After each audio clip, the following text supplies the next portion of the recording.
साथियों नमस्कार। विश्व गुरु का ज्ञान विश्व शांति अभियान चैनल में आपका स्वागत है। और इस वीडियो में आप लोगों को हम बहुत ही खास जानकारी देने वाले हैं, अर्थात सदगुरु की वाणी से आप लोगों को समझना है। विश्व गुरु कबीर साहब की वाणी से आपको समझना है कि सदगुरु कबीर साहब संसार को अपने शिक्षा से क्या कहना चाहते हैं। सो आपको यहाँ पर समझना है। चलिए साहब की वाणी हम प्रारंभ करते हैं और साहब की वाणी को अच्छी तरह से आपको समझना है। साथियों, साहब ने सबके हित की बात कही है, सबके लिए अच्छी बात कही है, वो आपको जानना है।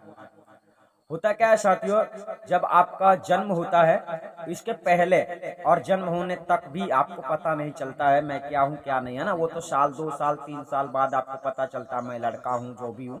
लेकिन होता क्या है, यहीं से साहब ने स्टार्ट किया है, यहीं से साहब ने वाणी पर ऊपर से बताया है। वाणी शुरू से इसी प्रकार से बयान करती है। चलिए जानते हैं वाणी क्या कहती है। वाणी कहती है, परदेसी भौरा घर की सुधी बिसरी। साहब कहते परदेसी भौरा घर की सुध बिसरी। सुधी मतलब होता है याद, ठीक है। अब यहाँ पर साहब ने एक शब्द में और कहीं पर बोला है, जासो नाता आदि का बिसर गया सो ठौर। साथियों, जब जिससे आपका नाता था, जो आपका स्वयं का था, अर्थात ईश्वर अर्थात परमात्मा था, उस परमात्मा से आप बिछड़ चुके हो। बिछड़ने का मतलब ये है साथियों कि भूल चुके हो कि परमात्मा कैसा है ना। ये उस बात को नहीं जानते हो, इसलिए संसार में आने के बाद भक्ति के मार्ग में बहुत भटकते हो, परमात्मा को खोजने का प्रयास करते हो, तो आप नहीं जानते हो ना। तो होता क्या है कि आपको किसी न किसी प्रकार से मनुष्य का तन प्राप्त होता है। मनुष्य का तन प्राप्त होता है साथियों, इसके पहले हम आपको बता दें कि आपके कुछ अच्छे कर्म करने के बजाय, करने के बदले कुछ अच्छे कर्तव्य आप करते हैं, तब कहीं चल के आपको मनुष्य का तन प्राप्त होता है। तो कुछ पुण्य कर्मों के प्रभाव से आपको मनुष्य का तन प्राप्त होता है। तो यहाँ पर सदगुरु कबीर साहब वही समझाना चाहते हैं, परदेशी भौरा घर की शुद्ध बिसरी। परदेशी भौरा, पहले तो ये समझ लो भौरा शब्द से आप लोगों को बताया गया है, भौरा शब्द आपके लिए बताया गया, परदेशी शब्द भी आपके लिए बताया गया है कि आप यहाँ के रहने वाले नहीं हैं, ये दूसरे का देश है। ध्यान रखना, ये संसार जो है ये आपका स्वयं का देश नहीं है, ठीक है ना। आप दूसरे के देश में रहते हैं, इसलिए कर्म भर में फंसे हुए हैं, आपको बिना किए कुछ भी नहीं मिलता है ना। आप जिस देश के रहने वाले हैं उस देश में कोई कमी नहीं थी, उस देश में आपको कुछ करना नहीं पड़ता था, उस देश में आपको भूख नहीं लगती थी, प्यास नहीं लगती थी। नाना प्रकार के हिंदू मुसलमान वहाँ सब वैसे कोई भी धर्म वाले वहाँ लोग नहीं थे जो आपस में लड़ते हो झगड़ते हो, ठीक है। तो आप उस देश के रहने वाले यानी अमर अमर लोक के रहने वाले हैं आप। लेकिन हुआ क्या है कि आप संसार में जब से फंस गए हैं तब से आप छूटे नहीं। आपको छुड़ाने वाला, कोई सही मार्ग बतलाने वाला सच्चा सतगुरु नहीं मिला कि आप लोगों को मुक्ति का मार्ग बता के मुक्ति दिला सके और आप संसार से छूट जाते। तो शायद यहाँ पर वही कहना चाहते, परदेसी भौरा घर की शुद्ध बिसरी। आप पता नहीं है आपको कि हमारा घर कैसा है, जिस घर में हम पहले रहते थे वो कैसा है। अब आप इस घर में रहने लगे हो, ये इस घर में, तो ये घर आपका नहीं है साथियों। ये घर तो आपको ये तो पिंजड़ा है, ये तो आपको बांध के रखा गया है। आप चाहो तो इस जीवन में कर्तव्य करके छूट सकते हो और अपने घर को वापस जा सकते हो। तो साहब क्या कहते हैं इस वाणी में, सो वही बात जो भूला हुआ भटका हुआ मनुष्य घूम रहा है संसार में, जो परमात्मा को खोज नहीं रहा, परमात्मा को ढूंढ नहीं रहा, नाना प्रकार के कर्म कांडों में उलझा रहता है, जीवन को ऐसे ही व्यतीत कर देता है ना। परमात्मा की प्राप्ति के लिए कर्तव्य नहीं करता है, ऐसे व्यक्ति को साहब समझा रहे हैं, परदेसी भौरा घर की शुद्ध बिसरी, है ना। अब इसके आगे सदगुरु कबीर साहब बहुत अच्छी बात कहते हैं। हाँ, आगे साहब कहते हैं, गर्भवास ज्वाला के भीतर रक्षा करत हरि और बाहर आए के भजन विसारो, बाहर आए के भजन विसारो सुंदर देह धरी। साथियों होता है क्या है, जब आप गर्भ में आते हैं तो गर्भ में आपकी अवस्था अचेत होती है साथियों। अचेत, अचेत का मतलब ये होता है साथियों कि आप क्या हो ये भी आपको पता नहीं रहता है। आप क्या करने आए हो, जन्म लेते हो तब भी आपको ये पता नहीं चलता है कि क्या करने आए हो। होता क्या है, आपको जैसी शिक्षा मिल जाती है इस संसार में, आप आते हो हिंदू के घर में जन्म लेते हो तो लोग कहते हैं तू हिंदू है, मुसलमानों के घर में जन्म लेते हो तो कोई कहता है तू मुसलमान है। इसी प्रकार से जैसे जैसे धर्मों के उसमें जन्म लेते हो वे सब आप लोगों को बता देते हैं कि तुम फलाने धर्म के हो। ऐसा क्यों होता है? क्योंकि आपको तो कुछ पता ही नहीं था, तो आपको जो बताएंगे लोग वही आप साथियों समझोगे। तो होता क्या है, इस प्रकार से किताबों के माध्यम से किताबें आपका भविष्य बतलाती हैं कि तू कौन है, तेरे क्या करना, ये सब किताबें बतलाती हैं। आपके अंदर स्वयं के विचार तो हैं नहीं, स्वयं से आप कभी विचार करते ही नहीं है कि मैं किताबें मेरे बारे में क्यों बता सकती हैं। आपके बारे में किताबें नहीं जानती हैं। किताबों के बारे में आप जान सकते हो, किसने लिखी, क्यों लिखी, कितना सही है, कितना गलत है, ये सब आप चाहें तो विचार कर सकते हैं, लेकिन आप चाहेंगे ही नहीं। तो बस जैसे बुजुर्गों ने बोला, जैसे हमारे दादा परदादा ने बोला, अब आपको पता नहीं है इस संसार में एक से एक स्वार्थी लोग संसार में पैदा हुए हैं, जिन लोगों ने अपनी मान बढ़ाई के लिए झूठ को भी सही बता दिया। जो झूठी बात है उसको भी सही करके बताते हैं, नहीं नहीं यही सही है। तो आप करोगे क्या साथियों? इस प्रकार से साहिब यहाँ पर समझाना चाहते हैं कि जिस कर्तव्य को करने के लिए आपको पता नहीं है कि जब आप इस योनि में नहीं थे तब आप कई योनियों में जब पीड़ा भोगते थे, समस्या होती थी, तकलीफ होती थी, तब भी आप परमात्मा से मिलने की इच्छा करते थे, सोचते थे कि हे परमात्मा मैं कैसे इस संसार के बंधन से छूट जाऊं, मुझे मेरी ये पीड़ा कब खत्म होगी, मैं इस दुख से कैसे छूटूंगा। इस प्रकार से तब आपको एक मौका मिलता है कि मनुष्य का तन प्राप्त होता है कि जा, अगर तू परमात्मा से मिलना चाहता है, परमात्मा से प्रेम करता है तो परमात्मा को ढूंढ ले। तो होता क्या है कि जब आपको मनुष्य का तन प्राप्त होता है तो आप भटक जाते हैं इसी बातों में, यानी आपको धर्म गुरुआ लोग भटका देते हैं, परमात्मा को मिलाते नहीं, नाना प्रकार की बातें बतलाते हैं, ऐसा करो वैसा करो, परमात्मा मिलेगा, मंत्र जपो तंत्र करो, है ना। तो साहब यही कहते हैं कि मतलब बाहर आए के जब आप संसार में जन्म ले लेते हैं, सुंदर देह की प्राप्ति हो जाती है। ये मनुष्य का तन जो है साथियों, अगर आप इसे सुंदर नहीं मानते हैं तो फिर समझ लो कि आपको सुंदरता दिखने वाली नहीं है, सुंदरता आपको मिलने वाली नहीं है, क्योंकि आप हो संसार की चीजों को आप लोग सुंदर समझने लगते हैं, वो बहुत सुंदर है, वो अति सुंदर है। आप अपने देह को सुंदर क्यों नहीं समझते हैं? आपसे सुंदर कोई नहीं है, आपसे सुंदर कोई नहीं है, ये तो देखने वाली सुंदरता है। जो तुम हो वो सुंदर वो है, ठीक है ना। अब वही बात है कि आपको सुंदर तन की प्राप्ति होती है, तो आपको इस तन को पाकर अच्छा करना चाहिए, अच्छा विचार करना चाहिए और अच्छे कर्तव्य करना चाहिए, जिस कर्तव्य को करने से आपको मुक्ति मिल जाए। लेकिन होता क्या है कि आपको पता नहीं है, ऐसा बताने वाला गुरु नहीं मिलता है, तो आप ऐसा कर नहीं पाते, है ना। तो साहब कहते हैं भजन विसारो, अर्थात मतलब संसार में पहुंचने के बाद में आपके जो स्वयं के कर्तव्य है साथियों, वो आप भूल जाते हो। भजन शब्द से साहब ने ऐसा नहीं कह दिया है कि भगवान को भजो, मतलब आप अपने कर्तव्यों को समझो। साहब ने क्या बताया, मन की तरंग मार लो बस हो गया भजन, आदत बुरी सुधार लो बस हो गया भजन, आए हो तुम कहाँ से और कहाँ जाओगे, बस इतना दिल विचार लो बस हो गया भजन। तो साहब का भजन आपको समझना है कि साहब वाला भजन जो है ये नहीं है कि कहीं मंदिर में बैठ के, मस्जिद में बैठ के, कहीं बैठ के चौंगा लगा के, माइक लगा के हल्ला करो चिल्लाओ, ये भजन नहीं है। भजन है आदतों को सुधार करना, अच्छे विचार रखना, सत्कर्म करना, गलत नहीं करना, किसी के साथ भी गलत नहीं करना चाहिए, है ना। इस प्रकार से सदगुरु का संदेश है। तो इस प्रकार से भजन को आप बिसर गए हो, मतलब अपने कर्तव्यों को भूल गए हो, अपने सत्य धर्म को भूल गए हो, क्योंकि नाना प्रकार के धर्मों में फंस गए हो। तो आप लोगों को ऐसा लगता है हमारा धर्म तो ये कहता है, हमारा धर्म तो ये कहता है। तो हुआ क्या है कि आप भूल गए हो, बिसर गए हो। इसलिए सदगुरु कबीर साहब समझाना चाहते हैं कि आज भी जाग जाओ, आज भी समझ जाओ। साहिब की ये वाणी ऐसा नहीं है कि बहुत पहले बताई गई है तो आज लागू नहीं होती, अगर आज लागू नहीं होती तो हम नहीं बताते, आज भी लागू है। उनकी वाणी में वर्तमान, भविष्य और भूतकाल तीनों चीजें हैं साथियों। विश्व गुरु कबीर साहब की वाणी में वर्तमान काल, भविष्य काल, भूतकाल तीनों काल है उसमें। तो तीनों काल की बातें सदगुरु कहते हैं कबीर साहब। और बाकी नाना ग्रंथों में तो ऐसा है कि जमाने में कभी था आज नहीं है ना। तो वही बात है कि जो कल था आज भी है, हमेशा रहेगा। कुछ ऐसी बातें परमात्मा सत्ता से जुड़ी हुई रहती हैं। तो सदगुरु कबीर साहब की शिक्षा जो है, भले उन्होंने कब की बोली गई बातें हैं उनकी, लेकिन आज भी प्रमाणिक सत्य मानी जाती हैं, दिखाई पड़ रहा है संसार में। वास्तव में कितने भूले भटके तो फिर रहे, कौन भक्ति में मन लगा रहा है? कोई विरला है जो मन लगा रहा है, कोई विरला जो जानता है। इसीलिए साहब ने विरला शब्द भी बहुत प्रयोग किया है कि साहब की वाणी को समझने वाला भी संसार में कोई विरला होगा, हर कोई नहीं समझ सकता, हर कोई मानेगा ही नहीं, है ना।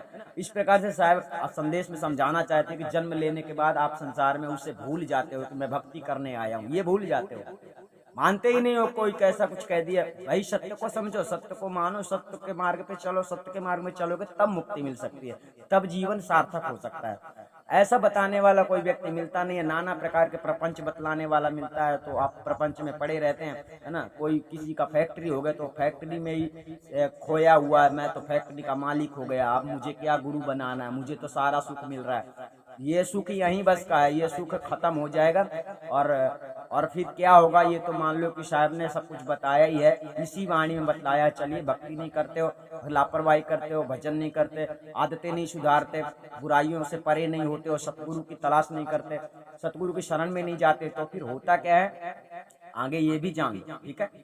आगे वाणी कहती है, जान अंगरी के 10 दरवाजे बंद बंद कुठरी, दुई हरकारा संग लगे हैं देख गए नगरी।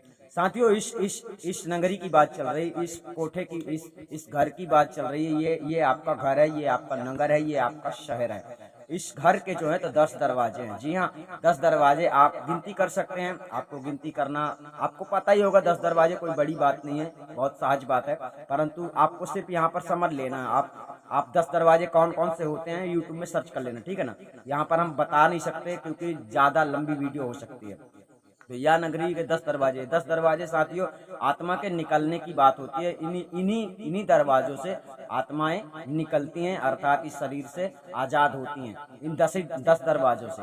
तो जो 10वां दरवाजा होता है उससे किसी का भी निकास नहीं होता है, उससे निकास केवल उसका होता है 10वें दरवाजे से केवल वो निकलता है जो व्यक्ति आत्मज्ञानी होता है, जो आत्मा परमात्मा को जान लेता है जीते जी, जिसे पता चल जाता है कि आत्मा परमात्मा क्या है। 10वें दरवाजे से सिर्फ वो निकलता है, बाकी 9 दरवाजे से सब निकलते हैं, ठीक है। अब आगे चलते हैं। दुई हरकारा संग लगे हैं देख गए नगरी। साथियों, दुई हरकारा मतलब होता है चित्र और गुप्त, यानी संसार में साथियों आपको लगता है कि हम जो करते हैं और हम हम जैसा करते हैं सो हम अपने मर्जी से करते हैं, सब हमारे लिए अच्छा है। साथियों, आप जो भी करते हैं, आप गलत करते हैं वो भी आपका उसके सामने रखा जाता है, सही करते हैं वो भी आपका उसके सामने रखा जाता है। किसके सामने? मतलब ये है कि अगर आप साथियों इस संसार में किसी के साथ गलत करते हैं, किसी जीव प्राणी के साथ गलत करते हैं, तो आप दोषी माने जाते हैं और उस दोष को आपका जब वहाँ यमराज के दरबार में फैसला होता है साथियों, आप लोग जब यहाँ से शरीर छोड़कर जाते हैं, आपकी सूक्ष्म आत्मा जब यहाँ से जाती है, सूक्ष्म शरीर जब आपका जाता है, तो वहाँ पर दंड भोगने के अनुसार तुम्हें अनेक योनियों में भेजा जाता है। आप ऐसा मत सोचें कि हम जो चाहते हैं, हम जो सोचते हैं हम वही कर सकते हैं, और हम तुम्हारे सोचने से कुछ नहीं होता। तुम कितनी किताबें पढ़ लो, तंत्र मंत्र पढ़ लो, अगर पाप किया है तो तुम मुक्त नहीं हो सकते हो, ठीक है ना। इसका मतलब ये है कि पाप से मुक्ति का रहस्य ही पहले समझ लो। दान देने से कोई पाप से मुक्त नहीं हो जाता, माफी मांग लेने से कोई पाप से मुक्त नहीं हो जाता। मान लीजिए आपने बकरी काटी है, बकरी काटा है, तो बकरी के दोषी हो तुम, भगवान के दोषी नहीं हो। जब बकरी के दोषी हो तो बकरी से ही तुम माफी पा सकते हो, बकरी ही तुम्हें माफ कर सकती है। बात यह है, समझ लो कि हमसे गलती करोगे तो हमसे ही माफी मांगना पड़ेगा, भगवान से नहीं, क्योंकि हमसे गलती करोगे तो गलती की सजा देने के अधिकारी हम हैं, भगवान नहीं है, और भगवान से कोई गलती कर नहीं सकता साथियों। इसलिए भगवान के दरवाजे में ईश्वर जो है सबके साथ न्याय करता है। इस संसार में कोई भी, आप कुछ भी समझ लो अपने तरीके से, मगर वो कोई भी हो, चाहे अल्लाह हो, खुदा हो, रब हो, गॉड, जो भी हो, वो सबके साथ इंसाफ करता है। वो किसी के लिए कम ज्यादा हिसाब किताब नहीं रखता है। उसके लिए कोई तंत्र मंत्र नहीं है कि इस मंत्र से बुलाओ, उस मंत्र से बुलाओ, ये मंत्र उसके लिए अच्छा, ये मंत्र उसके लिए अच्छा। ये तो आप लोगों की सोच है, आप लोगों की विचारधारा ऐसी है, बाकी उसकी नजर में ऐसा कुछ भी नहीं है। तो यानी दुई हरकारा का मतलब शब्द यहाँ पर होता है कि दो व्यक्ति मतलब दो शक्तियां, जिसको चित्रगुप्त कहा जाता है, जो आपके गुप्त विचारों को भी बयान करता है, मतलब लिखता है तुम गलत सोचते हो ज्यादा कि अच्छा सोचते हो। और दूसरी बात है चित्र, मतलब चरित्र, जो आप संसार में करते हो, क्या आपने किया, आपका चरित्र जो गुप्त है, आपके अंदर जो मन के अंदर जो बुरे विचार होते हैं, अच्छे विचार होते हैं, ये सब भी लिखे जाते हैं, आपका लिखावट में आता है। आपको किसी भी प्रकार से गलत, अपने शरीर के अंतर्गत गलत उपयोग नहीं करना है किसी भी चीज को। इसी को कहते हैं भजन करना, मतलब अपने आदतों का सुधार करना। अगर आप आदतें नहीं सुधारते हैं तो आगे चल के आप दोषी बन जाते हैं और आप 84 लक्ष्य योनियों में आपको भेज दिया जाता है, ठीक है। क्योंकि आप लोग गलत करते हैं, इस संसार में आकर भूल जाते हैं भजन क्या है, कर्तव्य क्या है। आपके स्वयं के कर्तव्य भूल जाते हैं, नाना प्रकार की किताबें पढ़ते हैं और नाना प्रकार की किताबों में आप उलझे रहते हैं, दूसरों को गलत समझते हैं, खुद को सही समझते हैं। तो साहिब यहाँ पर समझाना चाहते हैं कि दुई हरकारा संग लगे हैं देख गए नगरी। नगरी का मतलब यही है कि इस नगरी में तुम हो और वो यहाँ तुम्हारी देखभाल कर रहे हैं कि तुम कर क्या रहे हो। तुम्हें कोई पकड़ने वाला नहीं है कि तू ऐसा मत कर, मछली मत खा, मुर्गी मत खा, अंडा मत खा, दारू मत पी, जो तुमको करना है करो, वो तुमको नहीं रोकेगा। उसने यहाँ भी संविधान लागू किया हुआ है। भारत में, दुनिया में जो संविधान चल रहा है, कोई ऐसा ना सोचे कि अम्बेडकर ने किया। वो किसी भी रूप में आकर संसार में किसी को भी भेजकर किसी से भी अपना संविधान चला सकता है, किसी के द्वारा भी वो लागू करवा सकता है। तो इस प्रकार से वर्तमान में भी जो संविधान संसार में लगा हुआ है, वो संविधान वो इसीलिए लगा कर रखा है कि आप ज्यादा हद तक, ज्यादा सीमा तक गलत ना कर सकें। ठीक है, अगर संविधान ना होता तो तुम तो रोज जाके उठपटांग ही करते, है ना, उल्टे सीधे कर्म ही करते। लेकिन संविधान से वो रक्षा कर रहा है, वो सबको संविधान में दंडित करता है, कोई नहीं बचता है। तो यहाँ भी उसने संविधान लागू किया है। मनुष्य के बस की कोई बात नहीं है साथियों। इसलिए मनुष्य को अपने कर्तव्यों में रहना चाहिए, अपने उचित विचार करना चाहिए। और मनुष्य केवल वही बात है कि इस संसार में जो करने आए हो वो करने का सोचो। इस संसार में तुम राज सत्ता चलाने नहीं आए हो। हमेशा किसी का राज शासन इस संसार में नहीं था।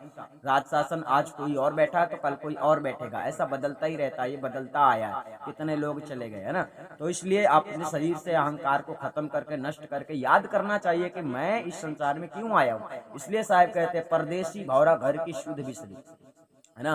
तो जब आप घर की याद करोगे, जब आप जानना चाहोगे कि मैं कहाँ था, मैं कहाँ का रहने वाला हूँ, मैं कौन से लोक में रहने वाला, ये संसार तो मेरा नहीं है, ये संसार तो वास्तव में आपका नहीं है। क्योंकि आप इस संसार का संतुलन बना के नहीं रखते हैं, आप अपने शरीर का संतुलन बना के रखें, बस इतनी बहुत बड़ी बात है। अपने शरीर का संतुलन बना के रखें, स्वयं के संतुलन बनाए रखें, तो यही बहुत बड़ी बात है। इस संसार का संतुलन प्रकृति स्वयं अपने अनुसार चलाता है। अब ऐसा ना समझ लेना कि वो अपने आप ही चलता है। अपने आप इस संसार में कुछ भी नहीं होता है, अपने आप कुछ भी हो ही नहीं रहा है, उससे कोई कर रहा है। कोई काम आप करते हो, कोई काम कोई शक्ति करती है, कोई काम उससे बड़ी शक्ति करती है। इसी प्रकार से ये पूरी दुनिया को किसी ने बनाया है, ऐसा नहीं सोच लेना चाहिए अपने आप उत्पन्न हो गया। ये तो नाना प्रकार की बातें संसार में लोग सोचते समझते हैं। तो ये लोग जो नहीं जानते हैं, अज्ञानी है, वो लोग ऐसा सोचते हैं।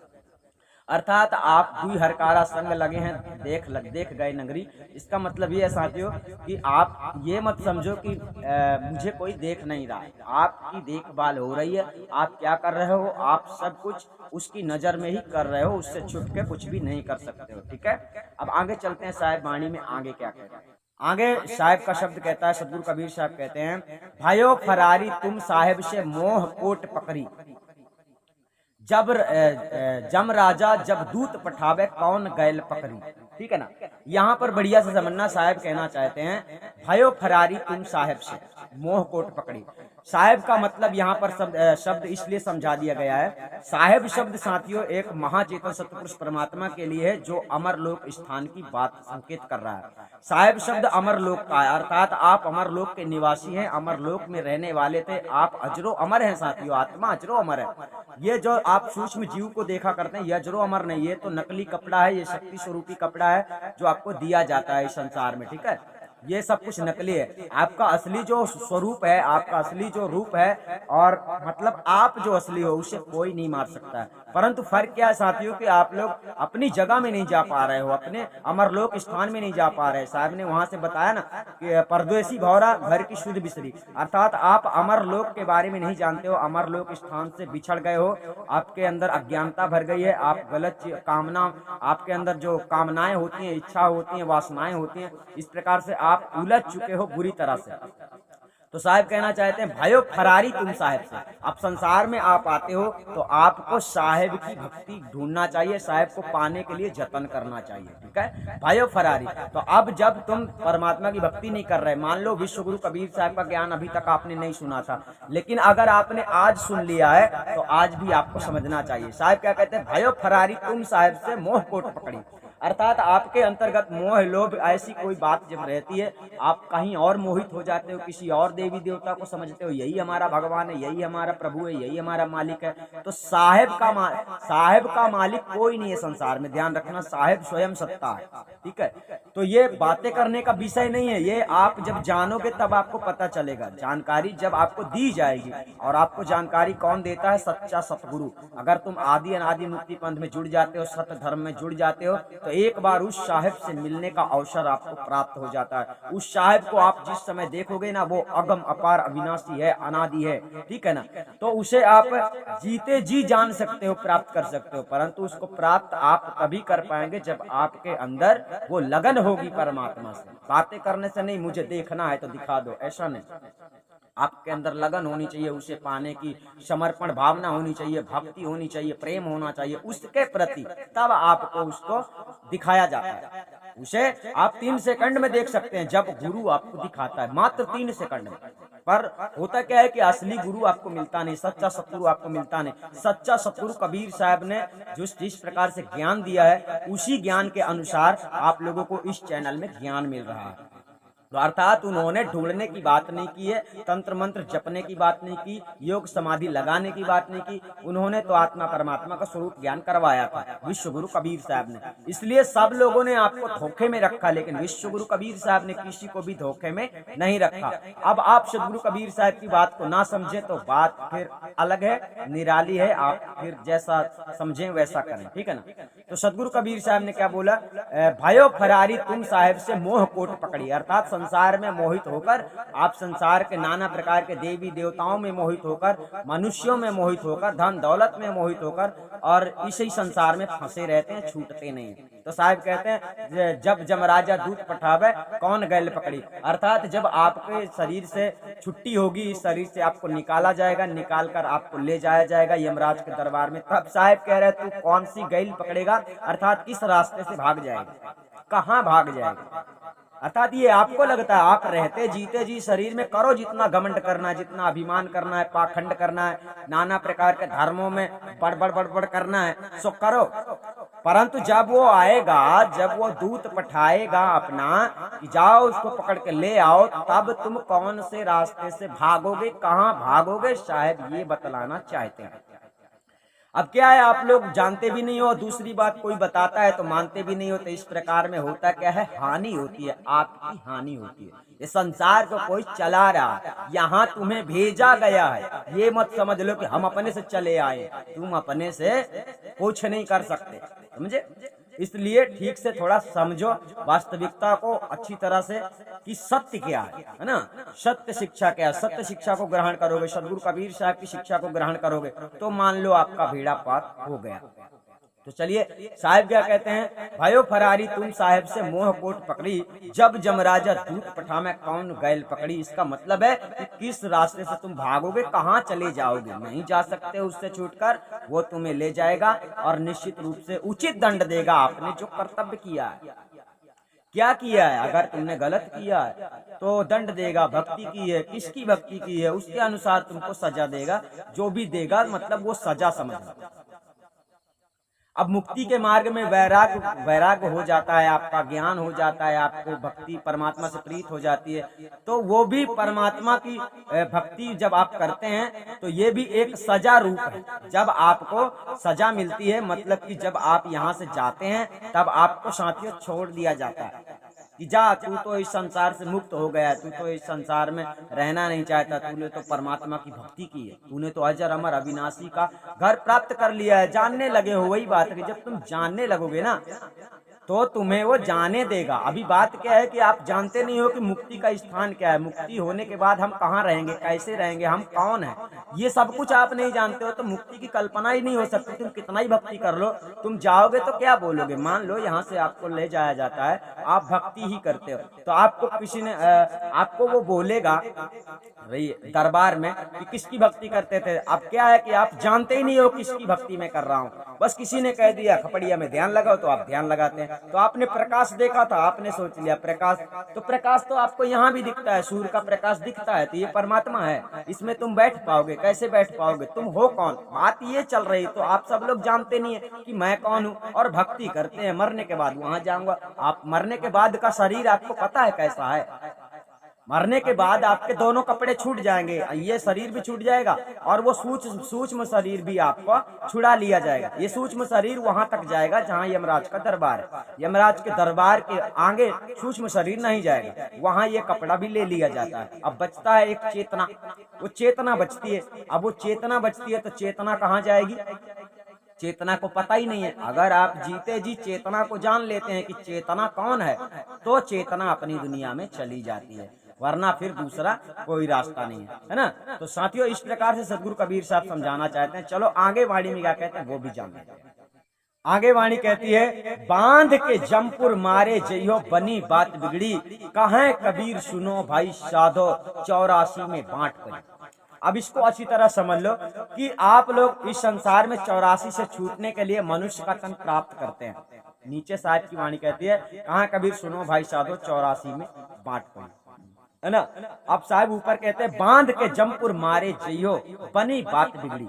बनी बात बिगड़ी का मतलब यही है साथियों कि आप मनुष्य का तन प्राप्त कर चुके हैं, मनुष्य का तन आपको मिला है, तो आपको उचित विचार करना चाहिए, उचित कर्तव्य करना चाहिए। आप उचित विचार करते हैं, उचित कर्तव्य करते हैं, सच्चा सतगुरु प्राप्त कर लेते हैं, खोज लेते हैं, सत्य धर्म को अपना लेते हैं। अगर आप समझ लेते हैं जीते जी कि सत्य धर्म ही मेरा धर्म हो सकता है, तो आप निश्चित आदि अनादि मुक्ति पंथ में जुड़ेंगे, सत्य धर्म में जुड़ेंगे और सत्य धर्म में जुड़कर अपने कल्याण का एक अवसर प्राप्त करेंगे, चुनेंगे, मार्ग में चलेंगे। शायद कोशिश करोगे तो ही मंजिल मिल सकती है ना, बिना कोशिश किए नहीं मिल सकती। तो यहाँ पर वाणी वही कह रही है, बांध के जमपुर मारे जइयो बनी बात बिगड़ी। मारे जइयो का मतलब शब्द यही है साथियों कि आप जब यहाँ से दूसरी योनियों में जाते हैं ना, तो समझ लो कि हर समय तुम्हारे सामने मृत्यु मंडराती हुई नजर आएगी। इस संसार में कोई भी सुखी नहीं है, कोई भी जीव जंतु चैन से सोता नहीं, चैन से बैठता नहीं, चैन से खाता नहीं, चैन से पीता नहीं, कोई नहीं। केवल मनुष्य ही है जो थोड़ी बहुत शांति प्राप्त कर लेता है। तो आप इस मनुष्य की थोड़ी बहुत की शांति में मत खो जाओ, थोड़ी बहुत की शांति में मत भटक जाओ, वरना निपट जाओगे। अगर भक्ति के बिना, अगर मुक्ति के बिना, अगर परमात्मा को जाने बिना, तो बनी हुई बात बिगड़ जाएगी और युगों युगों के लिए मरने के लिए चले जाओगे। आज तुम दूसरे को काट रहे, बकरी, मुर्गा, गाय, पशु बलि जो भी कर रहे हैं ना, ये तमाशा, ये सब तुम्हारे साथ होने वाला है। ऐसा मत सोच लेना कि मैं तो कर रहा हूँ, मुझे कौन रोक सकता है। ये बहादुरी तुम्हारे ही पास जमा रहेगी, तुम्हारे ही पास स्थित रहेगी और ये तुम्हारे ही कर्म के फल हैं जो तुम्हें ही मिलेंगे, भोगना पड़ेगा। तो यहाँ पर समझने का बहुत प्रयास करना है समस्त लोगों को, क्योंकि कोई ये ना सोचे जब तुम दूसरे की गर्दन में छुरी लगाते हो, समझो कि वो गर्दन तो मेरा ही है। समझ रहे? यहाँ मरना तो सबको है, तुम्हारे यहाँ तो मर जाए, चाहे वो खुद मर जाए, है ना। तो कहने का तात्पर्य यह है कि आपने गलत किया है तो गलत का परिणाम आपको ही मिलेगा। आप खाओगे तो स्वाद आपको ही मिलता है ना, तो आप मारोगे तो दंड भी आपको ही मिलेगा ना। और दंड कौन देगा? जिसके साथ तुम गलत करते हो। यही बात आपको समझ में नहीं आता कि इस संसार में जो है, इस संसार का जो मालिक है वो सबके लिए एक संविधान बना के रखा हुआ है। अब आप उसके संविधान को जानते नहीं, हमारा धर्म ऐसा कहता है, हमारा धर्म ऐसा कहता है। जब इस प्रकार की बातें साथियों आती हैं, आप अपने अपने धर्मों की बातें करते हैं, तो आपके समझ में नहीं आता है ईश्वर एक है तो धर्म दो कैसे हो सकते हैं, धर्म चार कैसे हो सकते हैं, धर्म 8 कैसे हो सकते हैं। आप सबका धर्म एक है, सत्य धर्म नहीं बताया हुआ किसी ने आपको, लेकिन अब जानो, अब सुनो, समझो और मानो। अगर आपको धर्म चाहिए ना, तो सत्य धर्म को जानो, ये आपका ही धर्म है। किसी भी धर्म में झूठ बोलने का परमिशन नहीं होता है, लेकिन सब झूठ बोलते हैं। इसलिए सत्य धर्म का निर्माण किया गया है। यहाँ कोई झूठ नहीं बोल सकता है, यहाँ कोई झूठ नहीं बोल सकता। यहाँ पर सत्य धर्म में झूठ बोलना अलाउ नहीं है।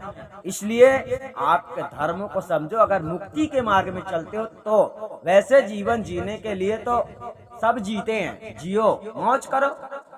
और जितना मौज करोगे उतना ही आगे आपके जो करोगे, जैसा करोगे वैसा ही परिणाम मिलेगा। बहुत सारे आदमी पैसे वाले हो गए तो भूल गए है भक्ति है क्या नहीं है, क्या धर्म क्या नाना, सब भूल गए, ऐसो आराम में भूल गए। ये ऐसो आराम की जिंदगी जो है बदलने वाली है, और ये ऐसे बदलेगी कि तुम सोच भी नहीं सकते हो। यानी हम मतलब इतने पहुंचे हुए नहीं है कि हम तुमको कुछ भविष्य बतला रहे हैं। ये विश्व गुरु कबीर साहब की बातें बतला रहे हैं, क्योंकि विश्व गुरु कबीर साहब की बातें अनुभवी बातें नहीं है। विश्व गुरु कबीर साहब की बातें डायरेक्ट हैं, डायरेक्शन। उन्होंने अपने ही शब्दों में कहा है, मैं कहता आंखन की देखी, तू कहता कागज की लेखी, तेरा मेरा मनवा कैसे एक हुए। सदगुरु कबीर साहब के ऊपर लेख लिखने वाले संसारी लोगों ने कुछ अंट शंट बहुत ही अनाप शनाप लिख दिया है। उनकी पत्नी थी, बीवी थी, लड़का था, लड़की थी, हकीकत वास्तविकता को किसी ने नहीं जाना। सदगुरु कहते अविगत से चलाया मेरा भेद मरम कोई नहीं पाया, ना जन्मा ना कोख बसेरा बालक कोई निकलाया।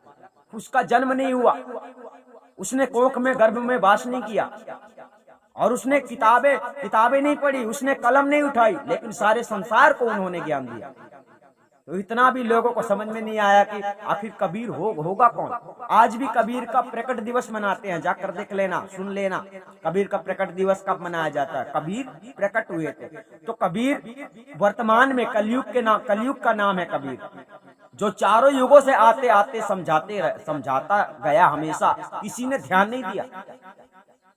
वही बात है, सब स्वार्थी लोग संसार में। आज भी आप लोगों को अपने जीवन का कल्याण करना, उसके अनुसार जीवन जियो, उसके अनुसार चलो। माँ की वाहवाही में जब तक जाओगे तो साहब ने तो कह दिया, बांध के जमपुर मारे जइयो। सदगुरु के खिलाफ जो गया, कबीर के ज्ञान के खिलाफ जो गया, उसको मुक्ति संभव इस जीवन में नहीं हो सकती है, कभी नहीं हो सकती है।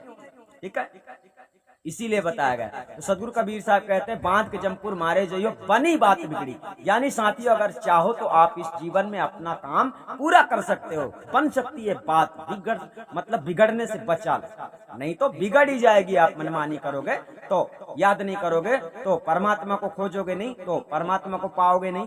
तो परमात्मा को पाने का समय आ गया है, ये बातें करने वाला समय खत्म हो गया।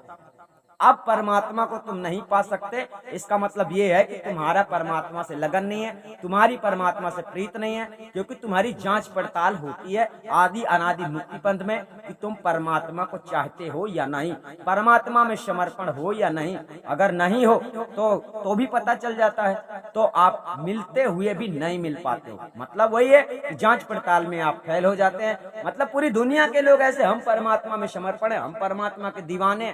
अभी दीवानों का पता लगाया जाए ना, तो इस संसार में 10-20 दीवाने निकल जाए तो बहुत बड़ी बात है। पूरी दुनिया की बात हम कर रहे हैं कि 10-20 दीवाने निकल जाए ना, दीवाने जिसको कहते हैं, दीवाने, परमात्मा के दीवाने। जैसे सुल्ताना अलग बुखारे का है ना, शाही तज्जिन लिया फकीरी अल्लाह नाम प्यारे का। ऐसे बादशाहों की तरह जिंदगी जीने वाला व्यक्ति फकीर कैसे बन जाता है सेकंडों में। तो वही बात है कि जब आप कीमती समझेंगे अपने जीवन को, अपने जीवन का कल्याण करने को, तो जरूर कदम आगे बढ़ाएंगे। और आप कदम आगे बढ़ाएंगे तो आदि अनादि मुक्ति पंथ तो मोक्ष का दरवाजा है जो खुल गया है, और इसमें चलना है, पहुंचना है, पहुंचने तक, यहाँ पर आने के बाद ज्ञान मिलने तक आपको भारी समस्याओं से गुजरना पड़ सकता है। भारी समस्याओं से गुजरने का मतलब ये है कि आपके अंदर की पूरी बुराइयों को खत्म करना पड़ता है। आपको यहाँ से बताया जाता है ऐसा करना है, आप करते हैं तो आपके अंदर की सारी बुराइयां खत्म हो जाती हैं, परमात्मा से प्रीत हो जाती है, स्नेह हो जाता है। तब कहीं चल के आपको आत्मा परमात्मा का ज्ञान करवाया जाता है, तुरंत, यानी मिनटों में। ठीक है, अब परमात्मा को ढूंढने का समस्या खत्म हो गया है, कभी मत ढूंढना। तो आपको समझ में आया होगा सदगुरु कबीर साहब का संदेश इस वाणी में क्या है। इस वाणी में यही है कि 84 के बस परा कहे और संसार में जो और की और बातें करते हैं, नाना प्रकार की बातें, मूल की बातें नहीं बताते हैं कि यार तुम्हारे जीवन का मकसद क्या है। इसका इतिहास, उसका इतिहास, उसने ऐसा किया, उसने ऐसा, अरे किसी ने क्या कर दिया है तो उससे आपको कोई लाभ नहीं है साथियों। 84 का ज्ञान उसी को कहा जाता है जो दूर दूर जहां की तहां बातें करता है। और आपको सदगुरु कबीर साहब की हर वाणी में आप लोगों को आत्मा परमात्मा का संदेश मिलेगा, आपके जीवन के कर्तव्यों को समझने का उपदेश मिलेगा। सदगुरु कबीर साहब ने इस प्रकार से उपदेश दिया है। तो इस वाणी में यहीं तक सदगुरु कबीर साहब ने समझाया। अगली वाणी लेकर हम फिर प्रस्तुत होंगे आपके सामने। तब तक के लिए धन्यवाद। आप सभी लोग अपना ध्यान रखें।